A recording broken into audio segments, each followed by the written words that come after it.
दोस्तों, जब से भारतीय जनता पार्टी ने 195 लोकसभा प्रत्याशियों की सूची जारी की है, तब से राजनीतिक उठापटक जारी है। कहीं कोई सीट छोड़ रहा है तो कहीं कोई जिसका नाम नहीं है वो लाइन लगाए पड़ा है कि किसी भी तरह से अगली सूची में मेरा नाम आ जाए। और इस समय एक नया नाम जुड़ गया है, मोटिवेशनल स्पीकर और यूपीएससी की तैयारी कराने वाले, अपने अनोखे अंदाज के लिए जाने जाने वाले अवध ओझा का। अवध ओझा गोंडा के रहने वाले हैं और इस समय उनकी नजर उत्तर प्रदेश की एक बाहुबली की सीट पर पड़ गई है। और वो बाहुबली कोई और नहीं, कैसरगंज के वर्तमान सांसद बृजभूषण शरण सिंह है। आज इसी मुद्दे पे हम चर्चा करेंगे और आप लोगों को पूरी डिटेल बताएंगे कि किस तरह से इस सीट पर खींचातान जारी है। नमस्कार, मैं बीपी यादव। नमस्कार, मैं शिव पांडे। शिव पांडे जी, इस समय चर्चाओं का दौर जारी है जी। उसकी वजह यह है कि अभी 2 दिन पहले उत्तर प्रदेश के पूर्व उप मुख्यमंत्री और दिनेश शर्मा और वर्तमान में उप मुख्यमंत्री केशव प्रसाद मौर्य से अवध ओझा मिले हैं जी। और खबर तो ये भी है कि अवध ओझा न केवल मिले हैं बल्कि अब उन्होंने दिल्ली में डेरा डाल दिया है। बिल्कुल, अभी इस समय एक फोटो भी उनकी वायरल हो रही है जिसमें वो वर्तमान उप मुख्यमंत्री केशव प्रसाद मौर्य के साथ देखे जा रहे हैं और साथ में उनके साथ में जो पूर्व उप मुख्यमंत्री दिनेश शर्मा जी हैं वो भी देखे जा रहे हैं। और कयास ये लगाए जा रहे हैं कि हो सकता है कि अवध ओझा जी सीट उनकी कंफर्म हो जाए और वो चुनाव भी लड़ें। हाँ, विवादों में रहे हैं बृजभूषण शरण सिंह जी। महिला पहलवानों को लेकर के काफी विवाद रहा। भारतीय कुश्ती संघ के वो WFI के अध्यक्ष भी रहे हैं और उनके चहेते संजय सिंह फिर उसी कुर्सी पर काबिज हैं। लेकिन बृजभूषण शरण सिंह कहते हैं कि कौन मेरा टिकट काटेगा। सबसे पहले वो बयान देखिए जिसमें वो कहते हैं कि कौन मेरा टिकट काट सकता है। आपको टिकट मिल रहा है? कौन काट रहा है उसका नाम बताओ। बृजभूषण जी काटोगे आप? नहीं, सोशल मीडिया में काफी काम चल रहा है। काटोगे आप? आपका नाम नहीं है उसमें। काटोगे? बृजभूषण जी काट लेना। दूसरी बात ये कि वो चाहते हैं कि भले ही उनका टिकट कट जाए, उनके बेटे हैं प्रतीक भूषण जो कि गोंडा सदर से इस समय वर्तमान विधायक है, और वो चाहते हैं कि मेरा टिकट कट भी जाए तो मेरे बेटे को मेरी गद्दी सौंप दी जाए। लेकिन उस गद्दी पर इस समय अवध ओझा सर ने नजर गड़ा दी है। अवध ओझा सर ने न सिर्फ नजर गड़ाई है बल्कि वो पूरी जोर शोर से लगे हुए हैं, यानी कि एकदम फील्डिंग उन्होंने सजा दी है। बिल्कुल बिल्कुल। वो चाहते हैं कि किसी भी तरह से मौर्य जी का उनको साथ मिल जाए। केशव प्रसाद मौर्य के यहाँ न केवल मिले हैं बल्कि रात्रि विश्राम भी उन्होंने केशव प्रसाद मौर्य के ही आवास पे किया, उनके साथ रात बिताई, पूरी रात मंथन हुआ और दूसरे दिन उनसे मिलने के बाद वो सीधे लखनऊ के अमौसी एयरपोर्ट पहुंचे हैं और एयरपोर्ट से सीधे लैंड कर गए हैं दिल्ली और अब वो दिल्ली में अपना जमावड़ा बना के बैठे हुए हैं। बिल्कुल। और अभी 2 दिन पहले एक वीडियो वायरल हो रही थी जिसमें कि बृजभूषण शरण सिंह जी से पूछा गया, पत्रकारों ने पूछा कि बृजभूषण जी पहली लिस्ट में आपका नाम नहीं आया है, तो उन्होंने जवाब नहीं दिया। इस पर उन्होंने कोई जवाब नहीं दिया और सीधा गाड़ी में बैठ के वो आगे बढ़ गए। काफी तमतमाते हुए वो वहां से निकल गए थे। लेकिन अभी जो सबसे बड़ी खबर यही है कि उत्तर प्रदेश की हॉट सीट माने जाने वाले और उस सीट पे अवध ओझा सर ने अपनी नजर गाड़ दी है। अवध ओझा सर अपने अनोखे अंदाज के लिए जाने जाते हैं, यूपीएससी की तैयारी कराते हैं और उनकी फैन फॉलोइंग भी बहुत बड़ी है। अगर उनकी बात करें अवध ओझा सर की तो पिछले 4 सालों में उन्होंने अपनी पॉपुलैरिटी को काफी बढ़ाया हुआ है।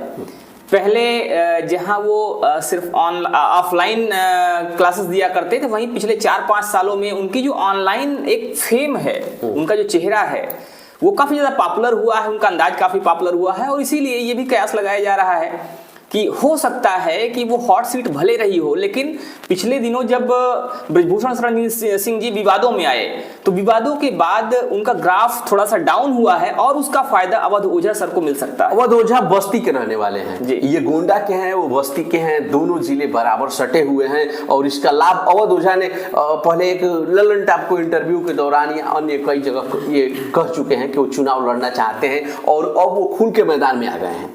और इसका सोशल मीडिया साइट्स पर भी खूब चल रहा है इस समय। आपको मैं बताना चाहूँगा कि एक्स पर गुरुजी खूब चल रहे हैं और गुरुजी को लेकर के यानी कि अवध ओझा को लेकर के काफ़ी ट्वीट्स आ रहे हैं। एक्स पर लोग लिख रहे हैं और संजीत कुमार नाम के एक यूज़र ने लिखा है कि ज़रूरी नहीं है कि शिक्षक और कवि के चोला ओढ़े हर व्यक्ति सच में शिक्षक वो कभी ही होगा, वह किसी राजनीतिक दल का एजेंट भी हो सकता है और ऐसे गुरु से बचकर रहना चाहिए। यह आपको आईएएस आईपीएस तो नहीं लेकिन अंधभक्त जरूर बनाकर छोड़ेंगे। इस तरह से तमाम ट्वीट्स आ रहे हैं। वहीं एक अन्य यूजर पीयूष कुमार प्रधान लिखते हैं कि ओझा जी पकड़े गए आज।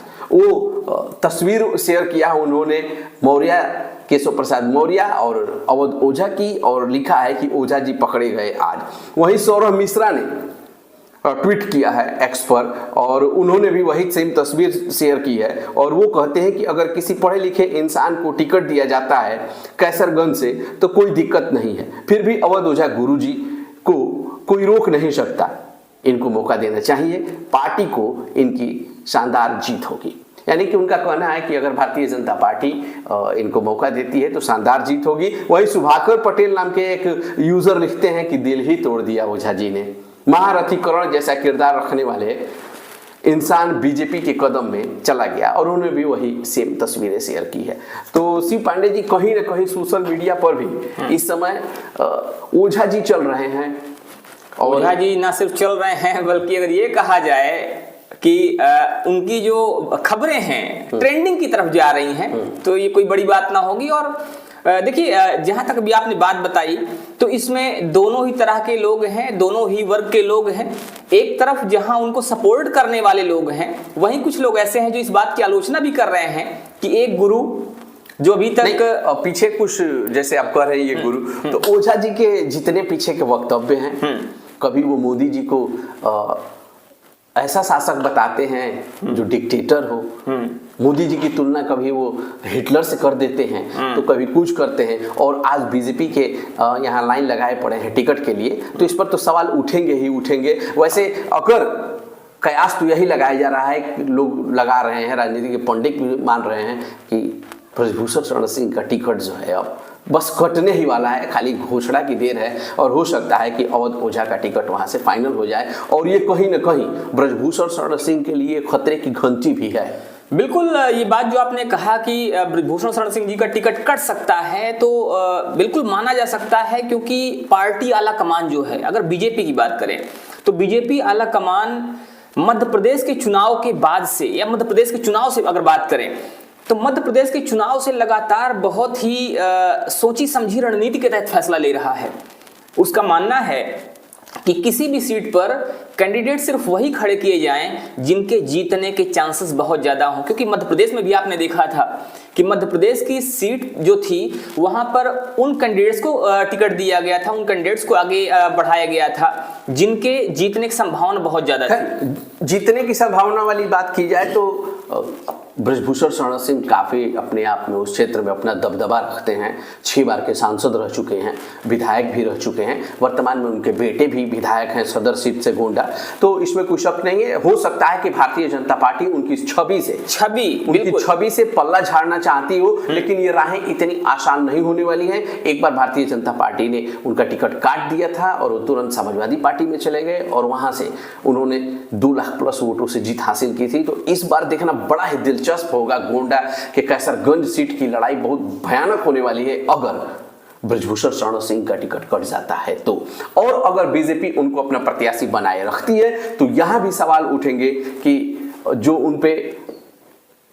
उनपे दाग लगे हैं, जो उन पर एलिगेशंस लगाए गए थे महिला पहलवानों की तरफ से, इतना कुछ देखने सुनने के बावजूद भी भारतीय जनता पार्टी के आला कमान ने उनको टिकट दे दिया, उनको चुनाव मैदान में उतार दिया। अब देखना यह भी दिलचस्प होगा कि अगर अवध ओझा जी को टिकट मिलता है तो उसके बाद पार्टी आला कमान का क्या फैसला होता है कि आखिर इनके लिए क्या विकल्प होगा, पार्टी आला कमान इनको कैसे संभालेगी, कैसे मना पाएगी। क्योंकि उनके तेवर जो है बड़े गर्म तेवर के ब्रजभूषण तर्क सिंह तेवर हैं, होते हैं उनके। और उनके तेवरों को संभालना बीजेपी के लिए आसान नहीं रह जाएगा। वो बाबरी मस्जिद विध्वंस तक में शामिल रहे हैं, बीजेपी के बहुत पुराने कैडर रहे हैं और अभी भी वो राजनीति अपने मिजाज से करते हैं और उनका मिजाज जो है ना बड़ा कठोर मिजाज है, इतना जल्दी पिघलने वाला नहीं है। फिलहाल आप लोगों को फिर से एक बार पूरा वाकया बता देता हूं कि उत्तर प्रदेश के उप मुख्यमंत्री केशव मौर्य से अवध ओझा जी मिले हैं और पूर्व उप मुख्यमंत्री और राज्यसभा वर्तमान के सांसद दिनेश शर्मा से मिले हैं और उसके बाद उन्होंने दिल्ली में डेरा डाल दिया है और अब वो चाहते हैं कि उन्होंने मन बना लिया है पूरी तरह से कि उन्हें कैसरगंज से चुनाव लड़ाया जाए और वो जीतेंगे। फिलहाल इस वीडियो में इतना ही, चलते हैं अगली वीडियो में फिर मिलते हैं, तब तक राम राम दुआ सलाम। और आपसे अनुरोध वही है भाई, चैनल को सब्सक्राइब कर लीजिएगा, वीडियो को लाइक कर दीजिएगा और शेयर करना तो बिल्कुल मत भूलिएगा। जय हिंद।